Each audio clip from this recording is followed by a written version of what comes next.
Advice. Honest advice that the Garza Law Firm.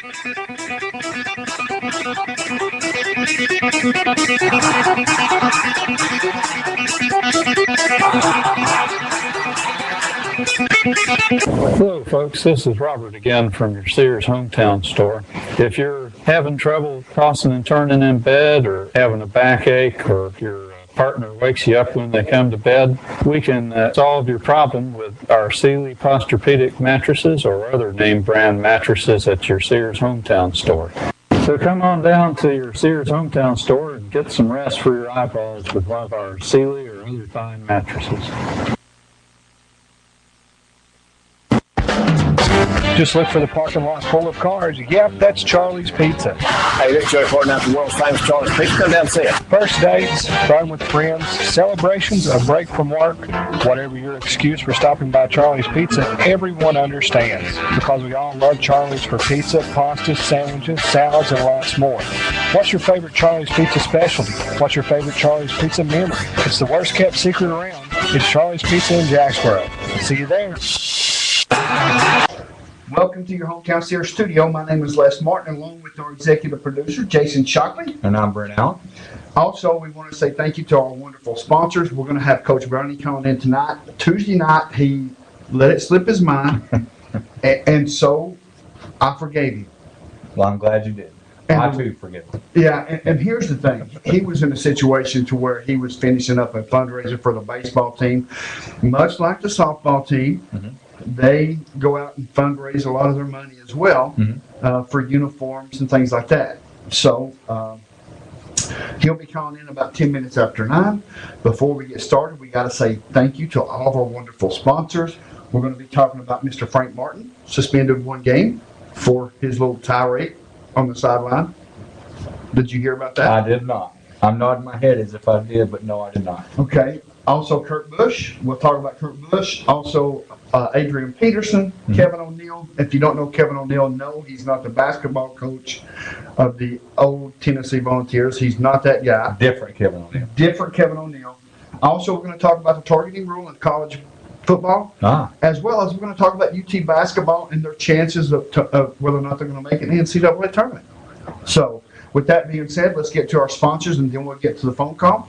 First and foremost, we want to say thank you to Sears, your hometown Sears store at the Food City Shopping Center. It's simple. It's pretty simple. Go to Sears from laundry detergent all the way to a lawn tractor. It's awesome, isn't it? Laundry detergent to a lawn tractor, box springs and mattress. It doesn't matter what it is. Home appliances, washer and dryer, stove, refrigerator, over-the-range microwave. You name it, they've got it. Hand tools for the guys like myself and Brent that love hand tools. That's right. We love hand tools like our wives love shoes, or my wife loves shoes. Let me just say that. Their phone number is 562-7700. Also, we want to say thank you to Bird Screen Printing downtown La Follette beside the Birds Memorial Bridge. The phone number is 562-3044 for everything that you need. Now's a political time for the folks that's running, as well as if you have a baseball team, you need uniforms, that's the place to go. Also, for any kind of screen printing needs, whether it be t-shirts, hoodies, the little windbreaker that I have on, and of course they made the sign that's hanging up behind us. Exactly. Go down and see Larry, Kobe, and Don for everything that you need screen printing. Once again, their phone number is 562-3044. Also, we want to say thank you to Charlie's Pizza. For 38 long years, folks, they've been doing pizza right. Often imitated, never duplicated, Charlie's Pizza is the place to be. If you have a call-in order, their phone number is 562-0116. If you do a lot of things like myself and Brent, we like to go in and sit down, take the family in. It's a great family atmosphere, and as well as for the last 2 or 3 seasons, we have been doing the Just Sports Show live from Charlie's Pizza every Thursday night prior to a football game. And I guess that's going to continue if nothing changes. That's going to continue. That's a great atmosphere, by the way. Yes, it is. Also, we want to say thank you to All-Star Awards, 720 Jacksboro Pike. That's right beside of, or right across the street, actually, from Sonic. And their phone number is 562-6761. They made all the plaques available to us to present to them the offensive defensive player of the award week winners for the football team. That's pretty awesome. Very nice. We want to say thank you to Rainbow Ford, folks, the home of the guaranteed financing. That's right, you heard it right. The home of guaranteed financing. The phone number is 562-2251. Now is the time that you can put that income tax check to work for you.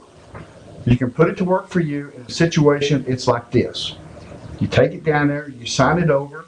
If you just want to put all of it down on a car, whether you have good credit, bad credit, or bankruptcy, they can finance you today. That's right. Their phone number again is 562-2251.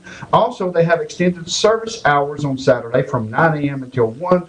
Get that vehicle ready for spring, vacations, and a lot of folks will go out of town during the spring break, right?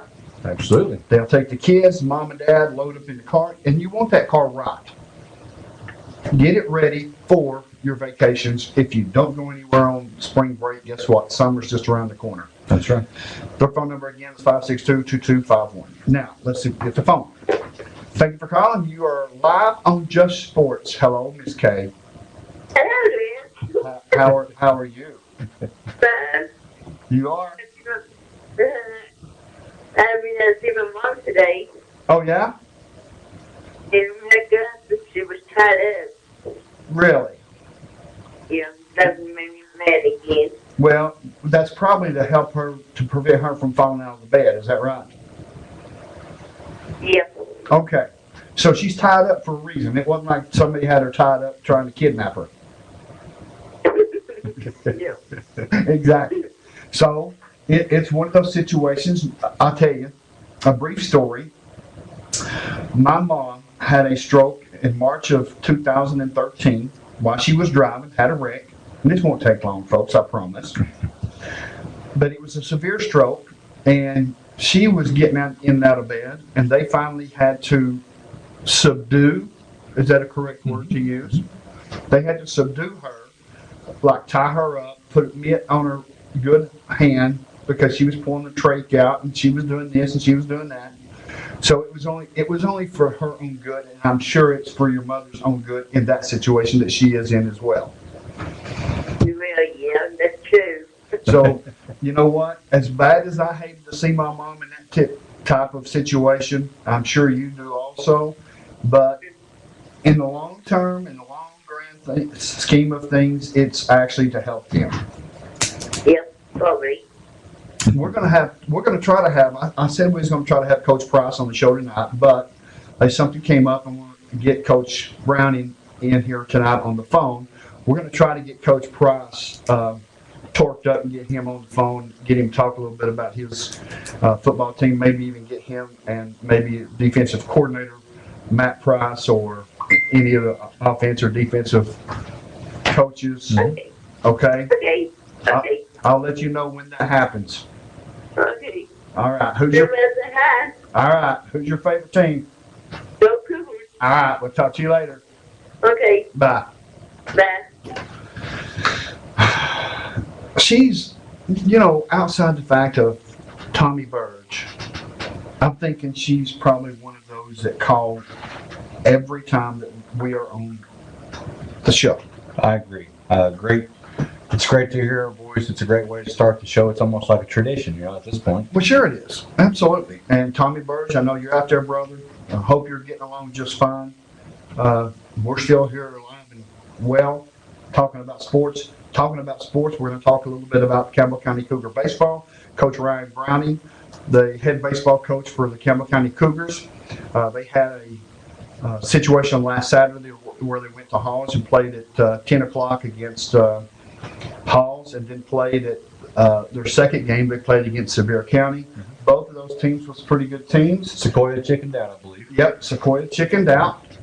They did not show up, so Campbell County played 2 10-inning games. We're going to hear from Coach Browning tonight to have him to tell us just exactly how those play date went. And also, we're going to get him to talk just a little bit about the upcoming game this Monday. Is their first season, their opening season. Yeah, game. season begins. Season begins this Monday at Powell Panthers. Now, I would have loved to seen Powell come to Campbell County. Mhm. It's a lot easier for us to get to the game when the games are at home. True. So, with that being said, I know that Coach Browning has got an ace pitcher in Andrew Evans. Mhm. I think he's the ace. Also, it's going to be a situation to where it's he's got some great talent returning, and they have experience. All this time that Campbell County has played baseball, it wasn't because they didn't have talent, it's because they had a lack of experience. Mhm. So that's one of those situations to where, it's one of those deals to where it's tough to compete in the district that we're in. Absolutely. Thank you for calling, Coach Browning. You are live, sir. How are you doing tonight? Hey, Lance, I'm doing good. I appreciate you having me on. Sorry about the other night. Well, I explained to everybody that you was finishing up a fundraiser and that you was in a situation to where you couldn't call. And I told everybody that I forgave you and Brent forgave you. So as far as we're concerned, brother, it's water under the bridge. And we certainly knew that you had some prior obligations and we understand that. So But I appreciate it, and I'd like to appreciate all the people that bought one of the cards from the boys. We made a pretty good chunk of money, so it really helped out. Will you be doing it again anytime soon, or is it already over? We're over, but actually some of the boys still have some cards left, so they're out there. But they won't be as pushy as they may have been beforehand. But they still have some extra cards out there, so if anybody'd still like to buy some, they still have a couple. Coach, before we get into questions about the play date last Saturday, just to give everybody an idea here in the community that's listening to the show tonight, how important is that fundraising ability that the high school programs need to do today? Well, Lance, I mean, it's one of the big things for our sport. As soon as if we have a varsity game and a JV game right off the bat, that's $200 we're in the hole because of umpires. And when we get most of the teams in the district travel pretty good, and we make enough money to pay that off pretty quick. But just for umpires, I mean, people don't think a lot like in baseball. I mean, hats and belts and socks, those are things you have to buy about every year. And as soon as you buy a hat, that's $16 or $17, and you're getting 20 for this team, and we're helping out the middle school where we can.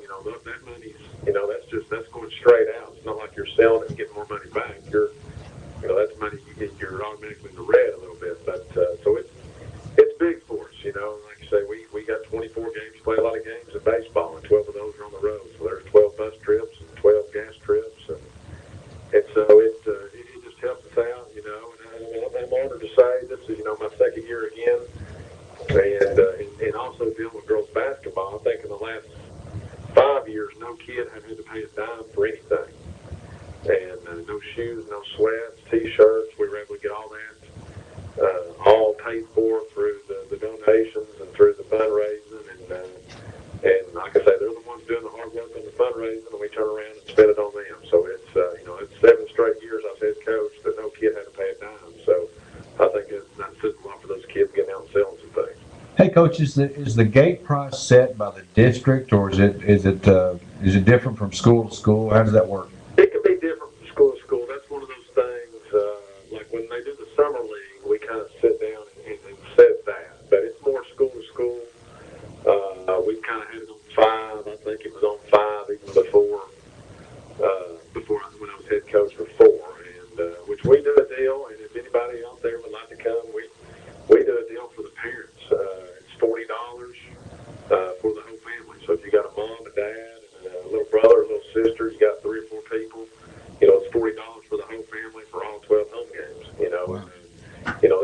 That's a pretty good. That cuts that and the money off pretty quick. I mean we try to help out the parents. I know they're having to go to the away games, and so we don't they help us out when they can in the concession stands and things like that. So we try not to put a big burden on coming to the home game. So, but like I say, Anderson County, Clinton, and Powell, and Halls, those teams travel pretty good, so they help us out with especially varsity and JV. Since the JV games are usually second, a lot of times those parents are bringing their kids, so you got at least usually two people coming. So, we maintain, we don't really bring in the big money on that, but we maintain enough where we're not losing money each night. I don't think. Maybe one time last year we actually lost money, and it was, it was not the best weather that night. So sometimes that happens. Coach, talking about your play day, and you traveled to Halls, you played Halls first thing Saturday morning, and then you ended up playing Sevier County. How did the match go? How did the game go against Halls, and what's some of the bright spots that you've seen Saturday? Well, I think the first bright spot was the hit. I thought we squared the ball up well. I think we had 10 or 11 hits, and most of those were, they were line drives. We're not talking about, bloopers off the end of the bat that just sink in. I thought we hit the ball well. We didn't have very many strikeouts during that game. And, messed up on the bases a couple of times, but, like I tried to tell them, that's part of having scrimmages. And, we got down, we had a bad inning, we had defensively, and, Ben started out ballistic pitching, and Ben struggled. He was fighting himself a little bit, trying to find the zone a little bit, and they would, walk here, hit batsman here, bloop here, line drive here. It added up pretty quick, but I was trying to get their mindset, not worried about that. Just take every inning as it was, the first inning of the next game, and just try to work on little things, because that's what we did. And then, that's the biggest thing we need to work on is doing the little things. And like we said, a bunch of little things add up to one big thing. And, that's usually the outcome of the game. So, we neither of us spent, we probably maybe picked some pitchers that would necessarily not throw against each other, since it was a district game scrimmage. And, Matt Ogden came in second, threw strikes for a couple innings. Elevated the ball, and then, Halls teed off on him a little bit there when he started elevating the ball. And I know Tucker pitched that game. Jacob Monday pitched that game. Jacob pitched pretty good. Jacob, he doesn't throw the hardest, but he keeps the ball down, and that really kept him, kept him some pretty low innings. But I think there was one inning we couldn't, we didn't field the ball. If you were going, that's probably the negative thing. We just didn't field the ball that good. But the hitting, I was pleased where our hitting was, because usually early in the year that's something we usually struggle with. Coach, you've had 2 scrimmages, is that right? Yes, sir. Have you looked at maybe trying to do a little more scrimmages in the years to come, as far as to get your ball club ready, or is the 2 scrimmages something that's mandated by the TSSAA? That's probably, it's probably something it'd be better off to have more scrimmages. With me in basketball, I think that hampered us a little bit. Then we had about my first full week there, I don't think the weather was that great. I know Brad, when he was the head coach, he had, at different times he had pretty good weather, so I know he had some chances to get maybe four scrimmages in. They've cracked down, they try to crack down about how many scrimmages you can get in. They allow you 2 play days, which you can, we were going to try to play 3 5-inning games, but Sequoia backed out because their girls were in the sub-state game. So that's why we actually played Halls. I think we played 8 innings both games. So we tried to get as many innings in as we could. And I think the other thing, if you play in 1 play day, then I think you can have 2 other scrimmages. So they're trying to keep you down to around 4 or 5 scrimmages, where probably 10 years ago I can remember people having 10 scrimmages in 3 weeks. If they got a dry day, they get out there and play. So, but the state's trying to crack down a little bit on that. As far as the scrimmages Saturday against Halls and Sevier County, some of the things that you said, it's you had some good hitting and pitching. You said you pitched some kids that normally wouldn't pitch in a district game. Let's talk about your pitchers for just a second. Who is the pitchers that you have or would like to have to go up against district teams this season? Well, Tate and Andrew, I think right now are probably Andrew Evans and Tate McGee. They're probably, they may have distanced themselves a little bit out from everybody else. They've got probably more of the experience for one thing. Andrew's doing a lot of district games last year, so did Tate. We're hoping Tucker Kane can pick pick it up a little bit. You know, Tucker's got a strong arm. Sometimes pitching-wise, Tucker's is his own worst enemy. He just critiques himself so much. You know, he wants to do well so much. He sometimes doesn't allow, you know, he has a long memory when he pitches. Sometimes you got to, you know, if you make a bad pitch or do this, you got to get over real quick. Some of the younger guys, you know, I think Virgil, you know, Virgil's been throwing the ball well. He threw a little bit, I guess yesterday when you were up there. I think you may already left, but you know, he had some health issues at the beginning of last year that hampered him all the way through. But he's got a little bit more pop on his ball, and he's moved his arm slot down a little bit, so he's getting a little bit of movement on everything. He's got a pretty decent little curve ball, so hopefully Virgil can make that transition to kind of step it up a little bit. You know, we're hoping Ben can. You know, Ben's a lefty. When he overthrows, everything gets straight. You know, he's a typical lefty. If he'll just relax and throw, that ball will move. You know, it'll tail back over that outside corner, and that would be his advantage. He just, you know, he struggles sometimes with the command. You know, if he gets going, he goes well. But sometimes when he finds himself a little bit, and he struggles. And you know, like I said, I like to have those lefties out there when I can. You know, we still got some younger guys. You know, well, talking about Jacob Monday. You know, Jacob comes in off second, throws a little bit, doesn't throw real hard, but he throws strikes. And we're tinkering with a couple other guys that hadn't thrown that much. Brandon Miller and Joe Williams. You know, we're looking for those guys to maybe throw an inning here and inning there, just cause, you know, just to help out. You know, Brandon Miller. You know, Brandon kind of flips the ball, stays low, has a little bit of movement. So we're trying to work him in a little bit when we can, and try to eat some of the innings like that. So we like to see Brady York. Brady's got a good, strong arm. He threw well yesterday in the inter squad, and so it'd be nice for him to get some more innings in. I know that pitching, playing in our district, is probably the most important part of the game, especially when you start out the season against Powell, Yeah. and then you play Central, and then you go back to back 3 days in a row. You finish up with Oak Ridge, and having strong pitching is, like I said, one of the most important things. But if your hitting starts off well, like it did Saturday, does that take a little bit more pressure off those starting pitchers that may not have the experience as you would like for them to have? Does that help? Most definitely. Yeah, especially since, you know, we're starting all three of those games on the road. You know, it's nothing better than a pitcher going out to the mound and looking up there and all you know you got 2 or 3 runs on the board, and you know you can relax, and you know, and I hope our boys don't, you know, get in that where they feel like they have to just go out and pitch a shutout or throw it, you know, they have to strike everybody out, because we're just, you know, we just don't have that super. I mean, we're just not blessed with all that talent right now, and our boys, if they'll, you know, stay within themselves and pitch, you know, not just go throw. You know, I talked to my nephew about that, you know, and I said, you know, there's a difference between throwing and pitching. You know, pitching, you know, you imagine Tom Glavin and Greg Maddox, those guys weren't throwers. They went out there and pitched and nipped at the corners and let the defense do their job. And the defense has got to do their job. That's one thing. Right now, it's almost like we're second guessing our ability as players.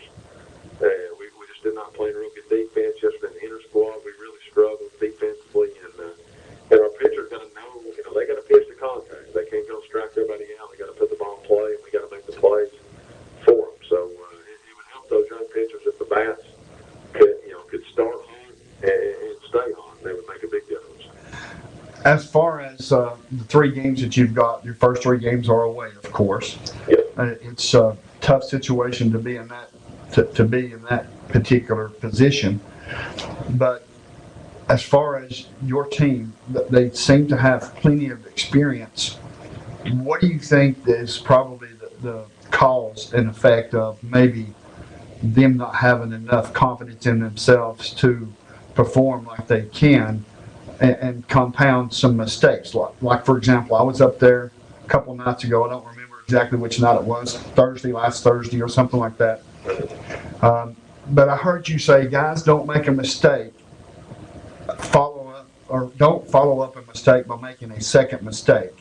Is that something that the kids right now, with being fresh and new in the season, is that something that they seem to be dealing with pretty harshly at this point? I think so. You know, anytime anytime, it seems like this year and last year and even before when I was head coach, their initial mess up, and then you feel the need, you need to fix it quick, and we would try to get outside what I say on, your physical ability allows you to do. It's one thing if you've got just a rocket arm and you play third base and you bobble the ball a little bit, and you got that extra second where you can pick it up and just rocket it over there. But if you've not got the strongest arm and you bobble it, you got to have you got to have a clock in your head. You got to know that, that base runner, you may be a pretty quick base runner. Well, you're better off just to hold the ball, and take your chance with the next hitter. But if you don't, you might throw it down the line, and all of a sudden, they were going to get first, now they're second. And if there's two outs, all of a sudden now Blue gets a run in. And the baseball is such, it's crazy things like that you don't think about. Keeping a force out, or maybe this person's not the best base runner or the fastest, so let's make sure they're at first. But it does, and I don't know if it's like I say, just that pride in themselves where they make a mistake and they just want to try to fix it real quick. But sometimes we do that around the house. I know I do that all the time around the house. But it's one of those things you just got to swallow it down and get over it and be ready to make the next play, because it makes a big difference. And I know when I was talking to Andrew at the scrimmage, he made a mistake, but we hit a home run. So you got the next kid out, we were in the dugout, and they just scored one run. And one of the biggest things we usually have trouble with is just allowing one run. If you look up, we give up runs, it seems like we give up 4, then 3, then 4. It makes a big difference if you can stop them at 1 and kind of hold them there.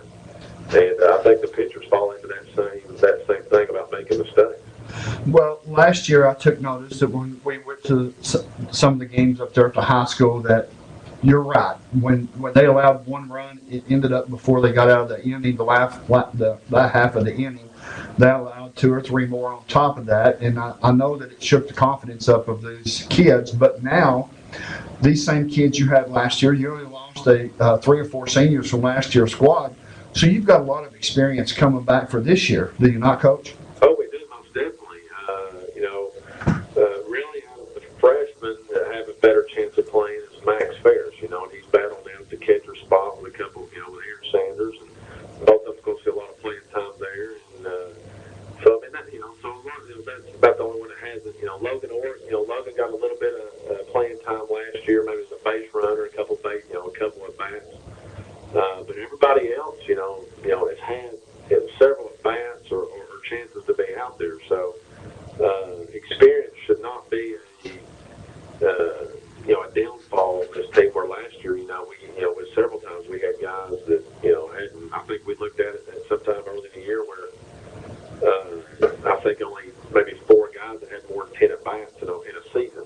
And so hopefully we can get that going, and little situations won't shock them. They'll kind of be ready for those things. And when you go in a slump, you got to buy your time and get out of it. And hopefully somebody else is picking it up and not worry about it. And hopefully that experience, it's going to make a lot of it's going to make some of these players better just having that experience, especially since they were freshmen last year.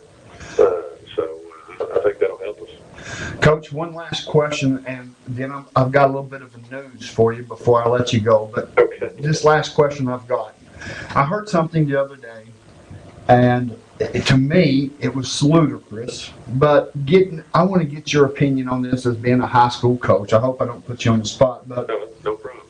When we teach kids at 5 and 6 and 7 years old, and they're pitching, and the ball's hit back to them, as a high school coach at that age group, would you like for that coach to teach them how to throw the ball to first, roll the ball to first, or run to first? I fought that same battle with my daughter and my son, and I've always said throw it, because that's what you got to get used to. You might throw it down the baseline, the first baseman may drop it, and it may do whatever, but if you learn the fundamentals early, then you don't have to teach them late, and it's just and I fuss about, and I probably fuss about this with basketball, baseball. Everybody wants to win, and I have no problem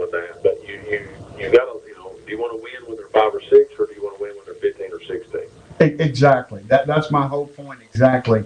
And I just wanted to get your opinion on that. And before I let you go, WLAF, David Graham and Joe Monroe will broadcast Monday's game over WLAF.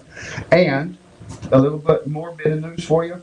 This will be the first ever baseball game for Campbell County that's ever been broadcast live at an away game. Well, I appreciate that. You know, I talked to Jim last night.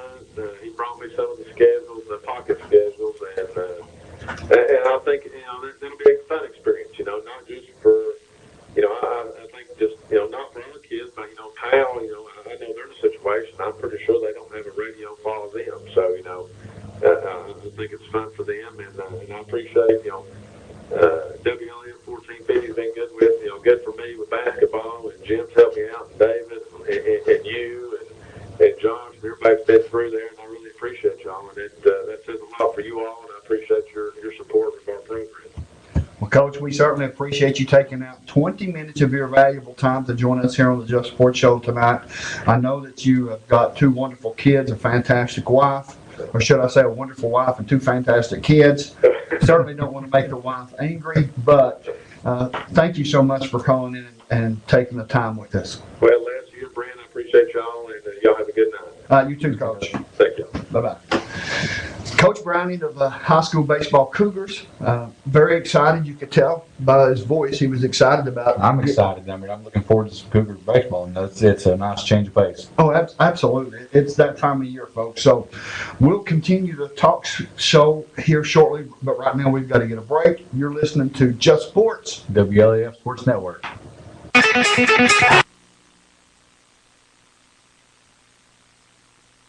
Hi, everybody. Thanks for coming into your Sears hometown store for all your lawn and garden needs. And remember, we have appliances, so be sure to come in and buy a washer so you don't get laundry up to your eyeballs. Hi, folks. I'm Gary at Sears. For every box of detergents that's sold, Robert said he'd give me a raise, so please come by and buy some. Thank you. See Robert, Gary, and the entire crew at your hometown Sears store, Food City Center, Woodson Mall of Follett. Just look for the parking lot full of cars. Yep, that's Charlie's Pizza. Hey, this is Joe Horton at the world famous Charlie's Pizza. Come down and see it. First dates, fun with friends, celebrations, a break from work, whatever your excuse for stopping by Charlie's Pizza, everyone understands. Because we all love Charlie's for pizza, pasta, sandwiches, salads, and lots more. What's your favorite Charlie's Pizza specialty? What's your favorite Charlie's Pizza memory? It's the worst kept secret around. It's Charlie's Pizza in Jacksboro. See you there. Thank you, Brent. I've always needed that. I mean, just go ahead and stick a dagger in my heart while I'm laying there bleeding to death. It doesn't count. Thank goodness it doesn't count. Folks, welcome back to the Just Sports Show. My name is Les Martin along with Brent Allen. If you missed part of that conversation, simply because we was coming back from, I started to say vacation, but our break. Exactly. And Brent, which is my right-hand man or co-host of the show, host of the show, whatever you want to label him as, commentator of the football, Campbell County Cougar High School football as well, made it a point to tell me during the break that my Chicago Cubs lost. Well, no, I wasn't trying to make a point. I was just pointing it Why out. didn't saying, you mention it? Really, Okay. I just saw the score. It was, just, it was only 1-0. You know. Cincinnati. Did Cincinnati win today? I didn't play today. See there? So they didn't lose. There you go. Exactly. Getting back to, I wanted to expand on exactly what I was talking about 5 and 6 year old, 7-year-old kids rolling the ball back to first base when the batter gets a hit, or throwing it or running to first base. Yeah, we need to probably give a little quick backstory. And apparently, this was during the coaches meeting for the Little League baseball team. And it apparently was a point of contention. You know, there was a lot of discussion as to how they should do it, and that's why we brought it up. And I think that I know that you said that you think they should throw it. Absolutely. I think they should throw it, and we got it confirmed from someone who knows what you're talking about. Not that you don't, right? You know, but the coach agrees, and I think that's unanimous. Everybody we've talked to has agreed, and I hope that they did go with that. I didn't catch the final outcome. Well, let me ask you a question. I know what my opinion is. But if you've got a 5 and 6 year old, like Coach Browning said on his interview, what's more important at 5 and 6, learning the fundamentals or winning? Is coaches nowadays getting to the point to where winning is the only thing and they're willing to sacrifice the fundamentals of the game? Right, and not only that, you know, what you're doing is you're setting yourself up. If you've got a really fast kid and you put him, it's coach pitch, you know, so they're in the coach's circle. Right. So they're not actually pitching, but they're considered the pitcher. So you've got your fastest kid playing that position. Now, let's be honest, there's going to be some kids that aren't very fast. It obviously gives them a huge advantage if they've got a really fast kid to chase down the kid, which they can still do. But the goal is, if you make that the actual rule, Right. then they don't learn to throw the ball first like we want them to do. That's what they're going to have to do the rest of their lives. I think what they need to do at that age is teach the kid how to throw the ball. I mean, they're teaching the kid how to bat, right? Mhm. Stop and think about it, coaches. Whoever's coaching out there in 5 and 6 year olds, I said it right here on national television. Well, national, but yeah, It's national. that's true. It's national. That's right. But here's the situation. Teach them how to throw the ball to first. Mhm. You're going to spend the time to teach them how to bat because batting is part of the offensive game, and therefore you score runs when you get a lot of bats, and a lot of hits. You get kids on base, and then another hit advances the kid, so on and so forth. Get my drift? Mhm. Spend that much time on defense and throwing the ball as you would if it was an offensive drill. And you would get the same results.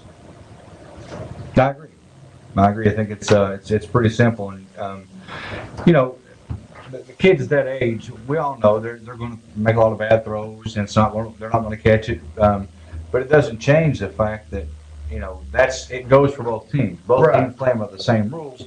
Then if they run up, you know, whatever the limit is, 8 runs or whatever in an inning, then chances are there's just as good a chance for the other team to do the same thing. And it's more fun for the kids that are batting to have the opportunity to run that, you know, get on base. Yeah. Now again, this is not me saying we should do it because it's more fun for them. It's the way the game is supposed to be played. It should be And- taught that way. Right, and I think it's that way in everything. You know, we have to try to go by the rules. Here's another thing, and we'll get. I know it's kind of like a rant, but Right. it's the same question I have is why do we play differently? And you know, there's the Dixie Youth puts down rules that have to be played by. Then there's local rules that you can change. So within your local community, you're allowed to change certain rules and play by different rules. But what I'm looking at is when we go to the All-Star games, and we're playing against teams that have been playing with the All-Star rules, which are the Dixie Youth League rules. All year. Right, They've all been year playing long. like They're that used to year. it. So Right. how many times have we taken a team to a different place or play a team from a different league, and you know they're playing with a rubber ball, you know, or, you know what I'm saying? Yeah. We've had that situation. Or in the 4 past. guys in the outfield. Right, 4 in the outfield. We're only allowed 3. I mean, those kind of things make a difference, and I think everybody should be on the same page. I agree. And that's something that I talked about the year that I coached down there at the coaches meeting was, should kids be allowed to run on third strike at the 9 and 10-year-olds? My vote was yes. Well, it ended up being voted no. So therefore, on the third strike in baseball, if the catcher drops the ball, the hitter's allowed to run to first base. If he beats out the throw, he's safe, he's on base. Mhm. If he doesn't, the catcher throws it to first, he's out. You know, if the ball beats the runner to the back. Yeah, I mean, chances are the catcher's not going to get there, but it goes that way for everybody, and Exactly. that's the way the game's played. So why would you change it up? Same way with the infield fly rule. Mhm. So, yeah, that's our rant for Yeah. tonight. So if you want your kids to win at 5 and 6, parents, there's one way that you can do it. Don't teach them the fundamentals of baseball and let them go out there and play the way that some of the coaches want them to play, or teach them the fundamentals to where when they get into middle school, they get into high school, they're going to be so far advanced than what they would be if they were in a situation to where they were taught to run the first base instead of throw. Right, and again, it goes back to what we talked about on Tuesday, and that is we're trying to get these kids ready so that when they're Cougars, they're not inexperienced when they get there. They're experienced because they've been playing the same style of baseball since they were 5 years old. Right. And speaking of some good coaches, we got some good coaches in the league. Brian Leach, Jason Rutherford, Matt Murray, Jason Keys. And guys, if I don't know your names and I'm not saying them, it's not because I don't think you're a good coach. Right. I just don't know them because I don't know who I was coaching this year. But with that being said, then there's some coaches out there that just place the fundamental of to the back burner, and they want the winning to be the first priority, which is the wrong thing to do at 5 and 6 years old. So, with that being said, let's move on. Let's do it. So far, we've had a pretty good show. Yeah. We should just shut it down now. Folks, Right on a high note. You know? Well, yeah, absolutely. First and foremost, we're going to talk about Kurt Busch. He's wanting to run the Indianapolis 500. And guess what? In the same day that he runs the Indianapolis 500, the Coca-Cola 600 is taking place at Charlotte Motor Speedway or Lowe's Motor Speedway. Tony Stewart's done it before, hasn't he? Absolutely. He's the only one that's completed both races every lap. Now, Kurt Busch is wanting to do it. It's set up. He's got sponsorship. He's going to do it. Do you think Kurt Busch has got what it takes to race an IndyCar? Well, yeah, I do. I think he does. I think the only issue that you said, what was your question? Do I think he has what? The skill? The skill, the ability. I think he has the ability, but I think he's going to have a hard time just because of some of the differences in the bumping and the rubbing and things like that you can't really do, and right. That may be an issue for him. And I don't know. I mean, the guy's been racing since he was probably 3 years old of some sort, so he probably knows what he's doing. But I think that it certainly suits Tony Stewart better than him. Yeah. Well, Tony Stewart came from open wheel to NASCAR. Kurt Busch is outside the fact of running Bobby Rahaal's car a couple of years ago and driving Andretti's car last year, got it up to 218 mile an hour. That's Kurt not bad. Busch. That's cooking. That's moving on pretty good. Thanks for calling Just Sports. You on the air. Hey, fellas, it's Big Earl from Jacksboro. How you doing tonight? Buddy, we're doing fantastic, Big Earl. How are you?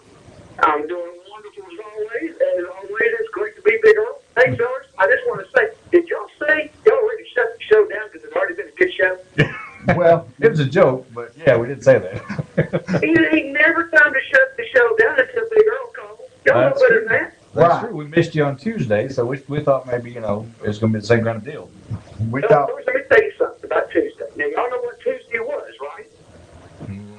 The day after Monday, best I can recall. Well, no. Now, Tuesday was Mardi Gras.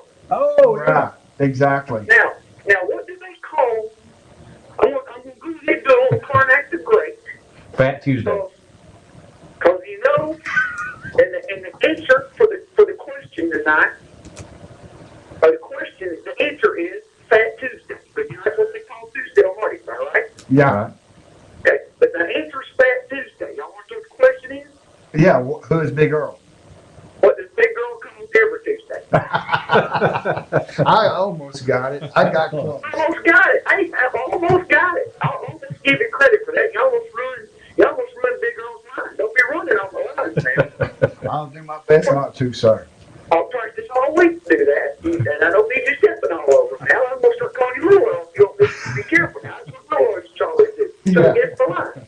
Hey, Big Earl, I got a question to ask you. The UT basketball team had a convincing win against Auburn. Of course, it was only Auburn. They played Missouri Saturday. Do you like the chances of Tennessee winning out against Missouri and maybe going to the NCAA, or do you think it's too little too late? I don't think it's too little too late. I'll tell you what.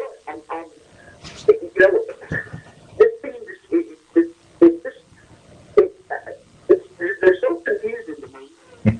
I scratch my head every time I see some of these scores. I mean, my team in the Houston Texas basketball has beaten teams on the road, or they beat some of these teams. Even teams not very good. Over, lost to Florida. At Florida, like I 6 points a week ago. Yeah. How does that same team at home just beat the whole time, like almost 30 points? Really, almost 30, almost the whole game. Yeah. I mean, I don't understand how this team can be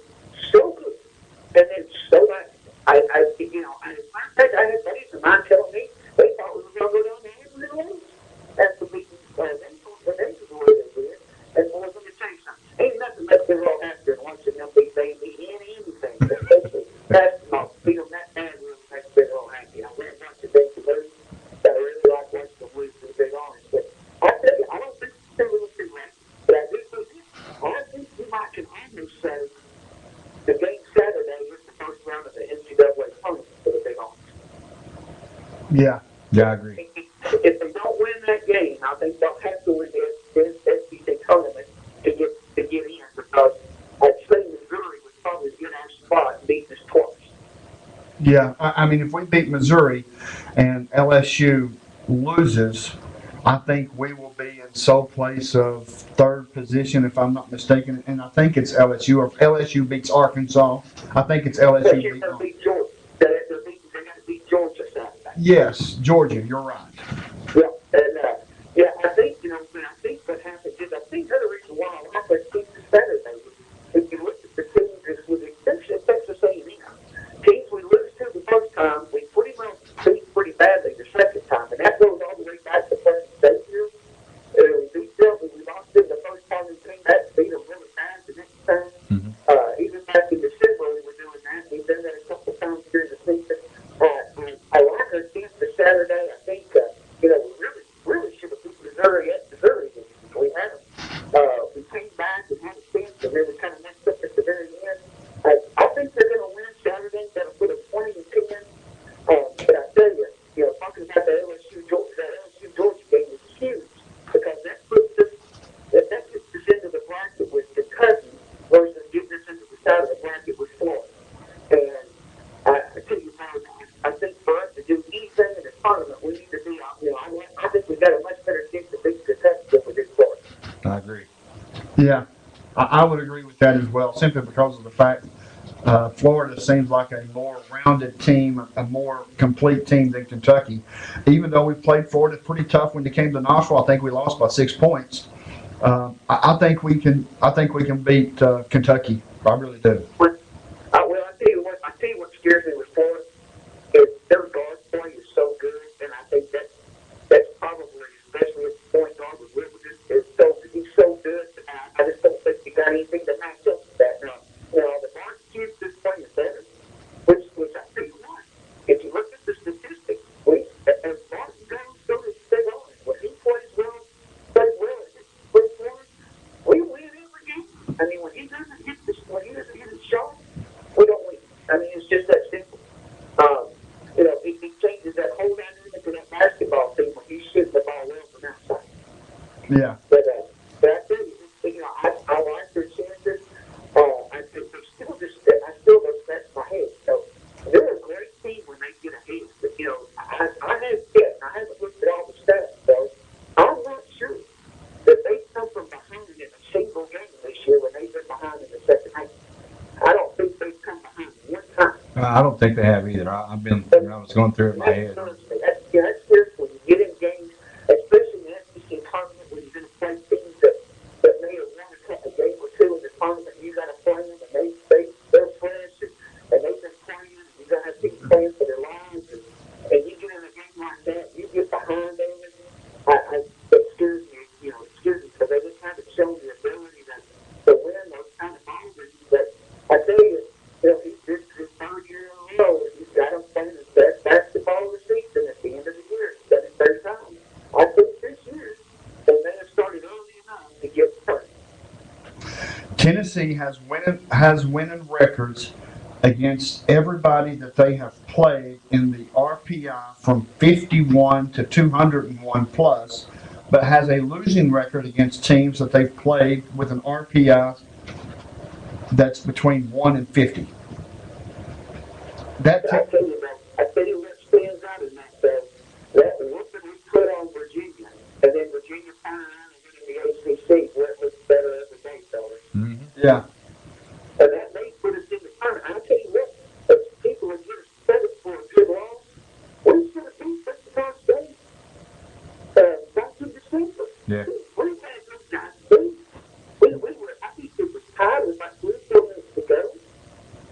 We had a great chance of winning that ball game. If they weren't the guys, that might give us the tiebreaker over some other teams. But I still think if beat Missouri, I think almost regardless of what happened in the tournament, unless you got a whole bunch of upsets, I think you'll get the ball. I think you'll get in the tournament.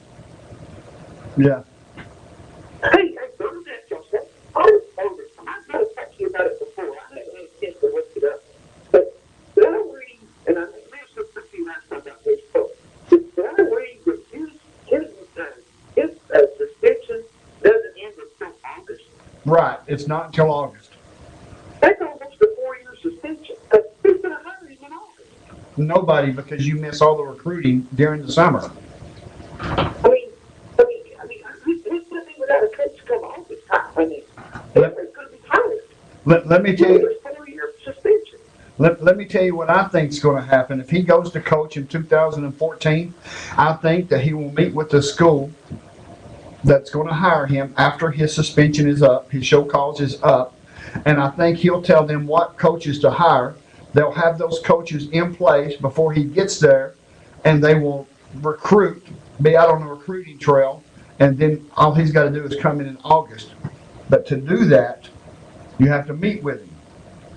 And I think, if I'm correct, on a show cause penalty, before you can meet with a individual that's on a show cause penalty, you have to get the approval from the NCAA.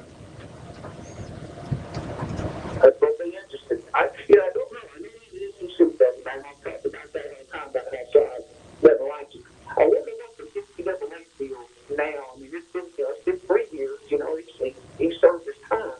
Does that mean they have to get the approval, or they just have to let him know they want to talk to him? Once the show cause is up, they have to let them know that they want to talk to him, they want to interview him. And that, to me, tells me, if that's the situation, then his show cause penalty is still following him around like his past record. You know what I mean? Yeah, I totally agree. I'm not for sure, and I understand what you're saying. I think it would be if you wanted to go that way and basically hire the assistant coaches to coach the recruit for him, that you could probably get that done. But I would say it's more as I could see that happening with a team like he used to coach before he came to Tennessee, which is the West Point and Green Bay. I could see a team like that doing it. I can't see a major college program trying to do something like that. I agree. And if coach... It doesn't mean he's going to be another year before he coaches. Right. And that sets up fine for the University of Tennessee because Conzo Martin has another year left on his contract. Yeah. Well, and let's face it, regardless of what you think, maybe what you like, or dislike, maybe the good coach or a bad coach, I don't see any way how he can be as good next year as he is this year. Oh, he's going to be lousy next year. And that doesn't sound bad for him, regardless of how you feel about it. So it may be another year. It'll be interesting to see. I think the Bruce Post stays where he is. He doesn't go anywhere. Nothing changes. I think next year, Conzo Martin, it's do or die season for him. But honestly, at that point, everybody knows Bruce Post breaking the ring wings for this job that becomes available at that point. Yeah, and I wouldn't be surprised if some colleges don't start looking at him first thing early in the season next year, prior to the season being over, just to be honest with you. Yeah, I agree. You can have some teams, fire their coach towards the end of the season and bring him in. Right. That can happen. I agree with you. That can happen. Hey, so good old 6 months long time. I appreciate it. Got the knowledge as usual, and he's gone. See you, buddy. Big Earl. Always a colorful young man. That's right. Or I was going to ask him about what he thought about tomorrow. I mean, tomorrow the gridiron balls hit the old spring practice. Tomorrow's day one spring practice. Pretty interesting stat here. Last year they had zero players on that team that could squat over 600 pounds. Right now they have 9. Wow. 9 of them squatting over 600 pounds. That's a difference maker in the fourth quarter, Brent. Oh, absolutely. It's a difference maker when you're in a tied ball game and you need to dig down deep and you need to just give it one last push. Yeah, and these linemen, when it comes to doing a little run blocking, that big 600-pound squat's going to come in handy. Sure it is. If you, especially if you've got the size. And I'm starting to think, just to be perfectly honest with you, I'm thinking a smaller line with a little more quickness is probably going to be better suited for Tennessee and their offense that they've got. A little more mobile. Yes, exactly. Riley Ferguson, I'm still going with Riley Ferguson as the guy to beat in spring practice and to beat out the starting job. I understand that Joshua Dobbs is a young man that played a lot last year as a true freshman. Riley Ferguson redshirted. He had a leg injury last year. I look for Riley Ferguson to be the kid to beat. I think he will be the starter for the University of Tennessee, period. Well, of course, Butch Jones was asked about it, and of course he said the typical thing: it's open, it's wide open. I've got four quarterbacks going out for the same job. They're going to have to fight for it. But one little hint that I picked up on was he said that Joshua Dobbs has put on a lot of muscle. And last year that was kind of an issue. He just looked like a kid out there. I mean, he was really small, frail. But he did well. I mean, he did well for his size and for his athletic ability. Imagine him with enough muscle on there to protect those bones and make some hits. It might have been a hint. Yep. Thanks for calling Just Sports. You're on the air. How you doing, my fellas? Hey. Good, buddy. How are you? Doing great. Spring practice for Campbell County starts the 5th of May. 5th of May. May 5th. Wow. That's just right around the corner. Yes, it is. I can smell the grass right now. Edward, you smell the grass and you smell football in the air. It just gives me goosebumps. Hey, that's the truth. We that on football, we live the ball yearly around. Right. Eat, sleep, and drink. And that's way to homes.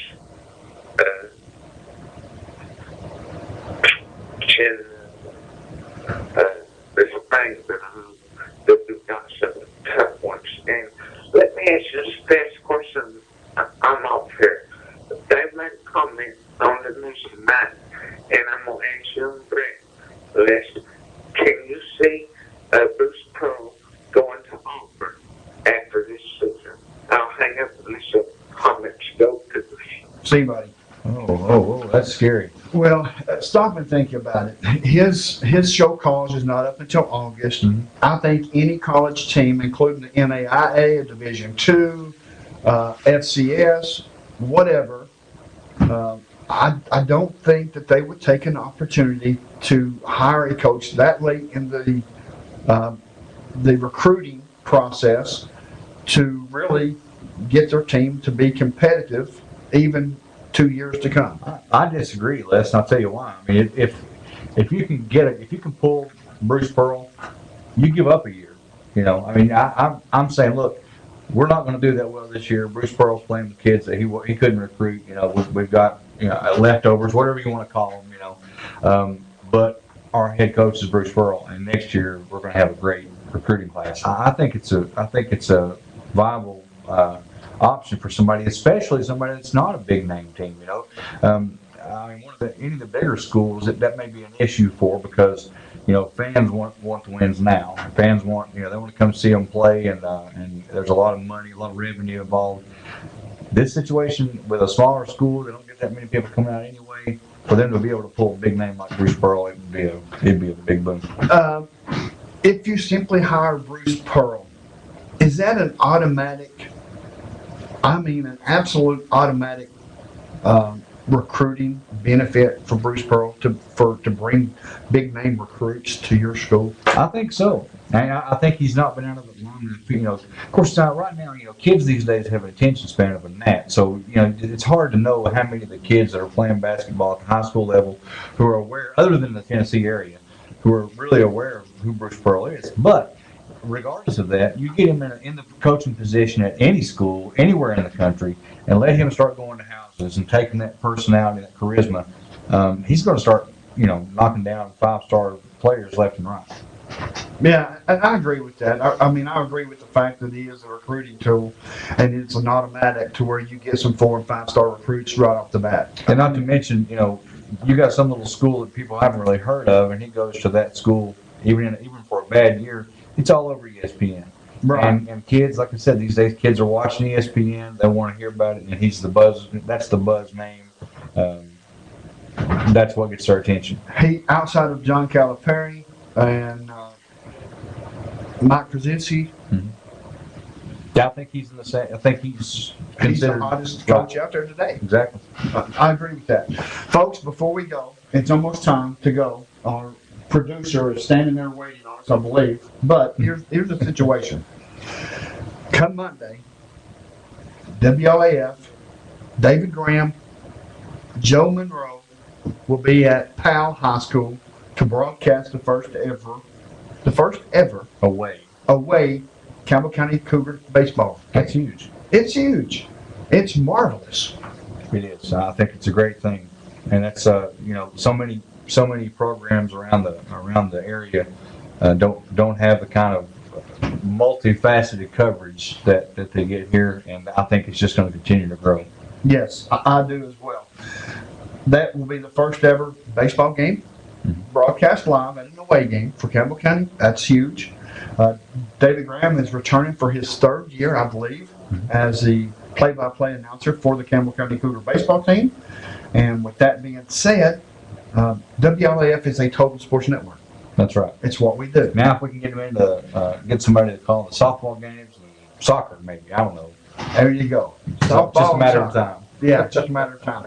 Folks, we certainly appreciate you taking an hour out of your day to join us here on WLAF and the Just Sports Show. Also, you can hear the show live on AM 1450 as well as 1450WLAF.com, which is worldwide. Also on the AM, the television, WLAF Channel 12. That's right. So, with that being said, for our executive producer, which is standing right in between the window, Jason Shockley, my name is Les Martin. I'm Brent Allen. God bless. Go Cougars. WLAF Sports Network. And from your Sears hometown store. If you're having trouble tossing and turning in bed, or having a backache, or if your partner wakes you up when they come to bed, we can solve your problem with our Sealy Posturepedic mattresses or other name brand mattresses at your Sears hometown store. So come on down to your Sears hometown store and get some rest for your eyeballs with one of our Sealy or other fine mattresses. Just look for the parking lot full of cars. Yep, that's Charlie's Pizza. Hey, this is Joey Fortin at the world's famous Charlie's Pizza. Come down and see it. First dates, fun with friends, celebrations, a break from work, whatever your excuse for stopping by Charlie's Pizza, everyone understands. Because we all love Charlie's for pizza, pastas, sandwiches, salads, and lots more. What's your favorite Charlie's Pizza specialty? What's your favorite Charlie's Pizza memory? It's the worst kept secret around. It's Charlie's Pizza in Jacksboro. See you there.